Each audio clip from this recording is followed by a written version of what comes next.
importante apoyar a la escuela, ¿vale? Y aquí ya habría dos aspectos. Uno sería, bueno, yo le doy muchísima importancia a las actividades extraescolares. O sea, nos interesa y mucho que por lo menos algunas de las actividades extraescolares sean en euskera. Deporte, música, teatro, tal, que sean en euskera. Porque son actividades donde hay una persona que dinamiza la actividad, pues el entrenador de deportes, el profesor de teatro, el de música, que además de dinamizar la actividad, puede dinamizar el uso del idioma. En un grupo donde la tendencia lógica es que hablen en castellano, les podemos ayudar a que utilicen más euskera. Si utilizan más euskera, tienen más facilidad, tienen más hábitos y tienen más vivencias con ese idioma. El problema de que solo utilicen euskera en la escuela es que la motivación puede ser muy pobre.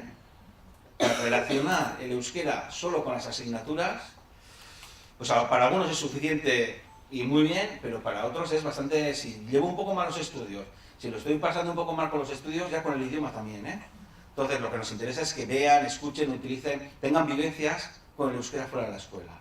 Entonces las actividades extraescolares nos ofrecen uso, y desde el uso mejoramos el conocimiento también, y nos ofrecen vivencias, referentes que nos interesan mucho. Yo igual no te puedo leer un cuento en euskera, pero los viernes a la noche, si tenemos más tiempo y estamos más relajados, igual primero pues nos sentamos en el sofá o nos tumbamos en la cama y antes de leerte un cuento, igual te pongo un cuento en euskera, de un par de minutos, desde internet, y lo escuchas y luego te pregunto, a ver de qué tal, y luego te leo un cuento castellano.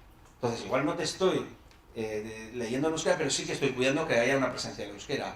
La radio también, ¿no? Muchas veces cuando estamos haciendo cosas en casa, limpiando la casa, haciendo tal, tenemos la radio puesta y no le hacemos mucho caso. O pues puedo poner Gastea, o alguna que tenga música, pero que las conversaciones sean en euskera. O cuando hagamos no sé, los sábados a la tarde ahora en invierno, si nos quedamos en casa porque hace mal tiempo y vamos a hacer una manualidad, pues podemos poner música en euskera. En internet hay mucha música en euskera.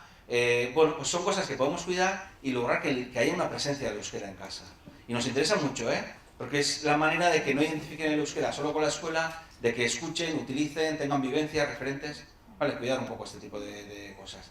Y luego estaría el tema del inglés también. Apoyarles con el inglés, pues por lo menos eso, pues si vamos a la biblioteca, pues de vez en cuando coger libros en inglés, o ponerles dibujos animados también en inglés, pues cuidar un poco la presencia del inglés también y apoyarles en esa dirección. Yo siempre insisto, para mí lo ideal, si queremos, lo ideal sería, si quisiéramos que por lo menos esos tres idiomas los adquirieran con facilidad, tuvieran vivencias y recursos, lo ideal sería que yo tuviera garantizado que cuando salgan de la escuela, ¿no? Va a hacer deporte y lo va a hacer en euskera, va a hacer teatro y lo va a hacer en euskera, pero mañana va a ir a danza y lo va a hacer en inglés. Y luego vamos a casa y ponemos una serie y no la hacen en versión original. Claro, si eso lo tuviéramos garantizado, claro, si el entorno les ofreciera mucho euskera y mucho inglés, pues para la escuela sería muy fácil conseguir que adquieran bien los tres idiomas. Mientras el entorno no ayude, pues la escuela tendrá unas limitaciones y es muy, muy importante apoyarles. ¿No? Sería un poco esta idea. Y con el inglés sería lo mismo, o sea, pues que tengan una relación con el inglés, que disfruten también con el inglés.